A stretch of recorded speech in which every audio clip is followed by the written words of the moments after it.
Assalamualaikum warahmatullahi wabarakatuh. Jumpa lagi bersama Ibu Anis dalam pelajaran Pendidikan Agama Islam dan Budi Pekerti. Gimana kabar hari ini anak-anak? Alhamdulillah, mudah-mudahan kalian dalam keadaan sehat walafiat dan penuh semangat. Oke, pada pertemuan kali ini akan dibahas mengenai hormat dan patuh kepada orang tua dan guru. Akan tetapi sebelum sampai pada itu, kita baca doa dulu bersama-sama. Mari kita membaca doa dulu. Bismillahirrahmanirrahim. Raditu billahi robba, wabil islami dina, wabi muhammadin nabiyya wa rasulah. Rabbi zidni ilman nafi'a warzuqni fahma. Amin. Baiklah anak-anak, pada pertemuan kali ini akan dibahas mengenai hormat dan patuh kepada orang tua dan guru. Menghormati orang tua adalah hal yang mutlak untuk kita lakukan sebagai seorang anak. Tanpa kita hormat dan patuh kepadanya, berarti tergolong sebagai anak yang durhaka.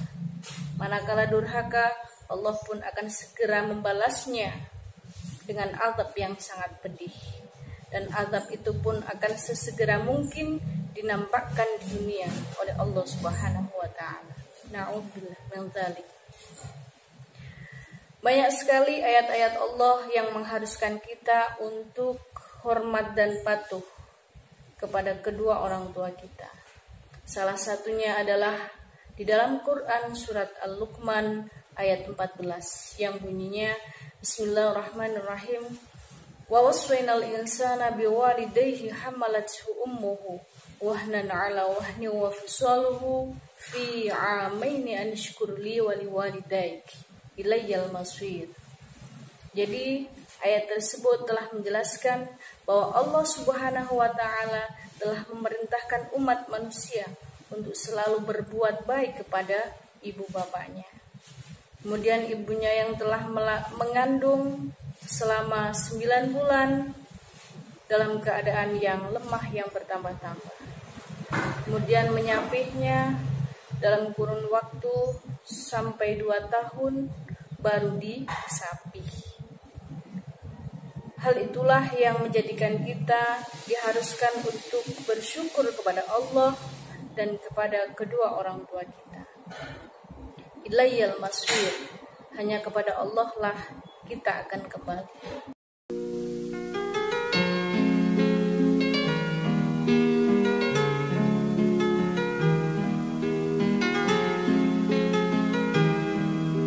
وَقَضَى رَبُّكَ أَلَّا تَعْبُدُوا إِلَّا إِيَّاهُ وَبِالْوَالِدَيْنِ إِحْسَانًا إِمَّا يَبْلُغَنَّ عِندَكَ الْكِبَرَ أَحَدُهُمَا أَوْ كِلَاهُمَا فَلَا تَقُل لَّهُمَا أُفٍّ ولا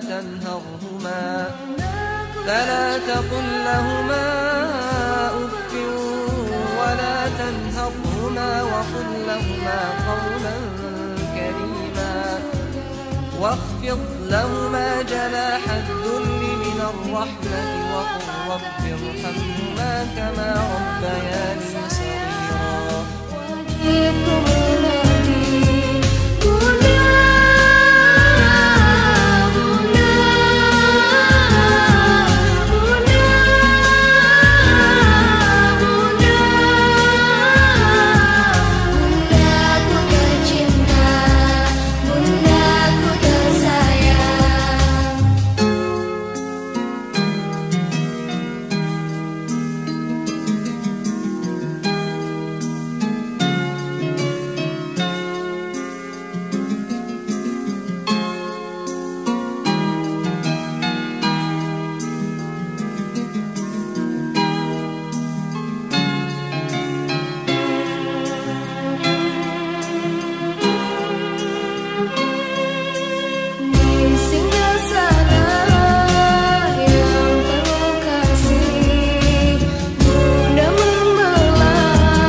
kita realisasikan.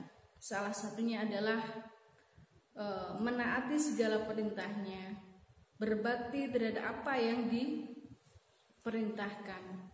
Itu wajib hukumnya untuk kita laksanakan. Kecuali memerintahkan kita untuk berbuat maksiat, maka kita tidak boleh mengikutinya. Kemudian nasihat-nasihatnya itu juga diperhatikan dan dilaksanakan. Kemudian ketika orang tua sudah dalam keadaan tua renta, itu pun juga harus kita sikapi dengan penuh kasih sayang. Tidak boleh dibentak-bentak, tidak boleh disia-siakan. Karena itu merupakan dosa besar bagi seorang anak. Begitu juga orang tua yang sudah tiada. Bagaimana sikap kita? Kita sebagai anak wajiblah untuk mendoakan keberadaan orang tua yang telah tiada. Kalau orang tua sudah tiada, maka kita juga harus mengurus jenazahnya, mengafankan, memandikan, menyolatkan, dan mengantarkan ke pemakaman. Kemudian didoakan. Dan wasiat-wasiatnya pun juga harus kita laksanakan. Manakala tidak, berarti kita tidak patuh terhadap perintahnya. Kemudian kita sebagai anak, manakala orang tua memiliki saudara, kita juga harus menjadi generasinya untuk selalu bersilaturahim atau menyambung sanak saudara.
Terdapat beberapa istilah. Yang pertama adalah orang tua biologis, itu artinya orang tua yang telah melahirkan kita ke dunia.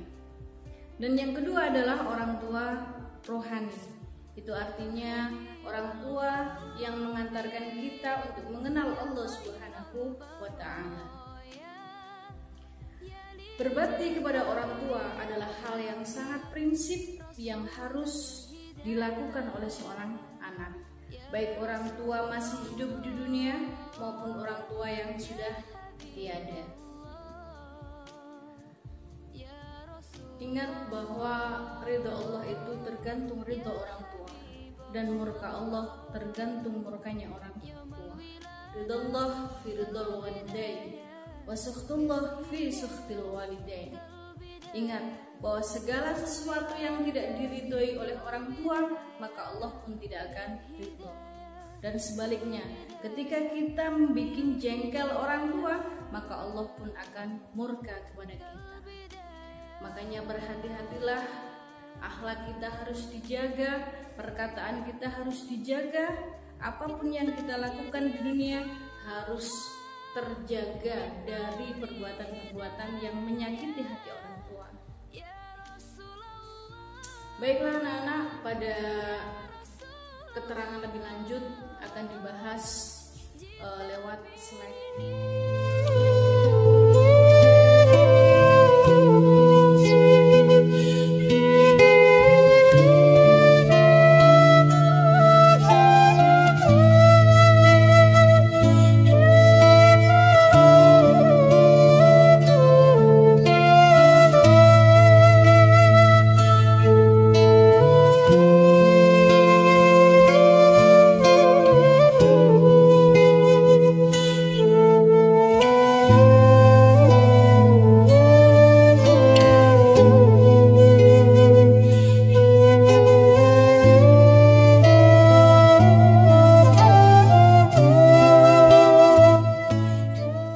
Berikutnya, hormat kepada guru. Siapa itu guru? Guru di dalam Islam bisa dikenal sebagai mursyid. Siapa itu mursyid? Mursyid adalah orang yang bisa dijadikan sebagai model atau sentral identifikasi diri, atau bisa dijadikan sebagai anutan atau suri tauladan, dan konsultan bagi peserta didik. Dengan demikian, keberadaan seorang guru dan orang tua wajib untuk kita hormati, untuk kita patuhi segala perkataannya. Manakala berbuat maksiat, berarti kita tidak boleh mengikutinya. Baiklah anak-anak, bagaimana akhlak kita, sikap kita terhadap guru-guru kita dan orang tua kita? Marilah kita simak liputan berikut ini.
hormat dan patuh kepada orang tua dan guru. Selamat siang dan sampai ketemu di lain kesempatan. Wassalamualaikum warahmatullahi wabarakatuh.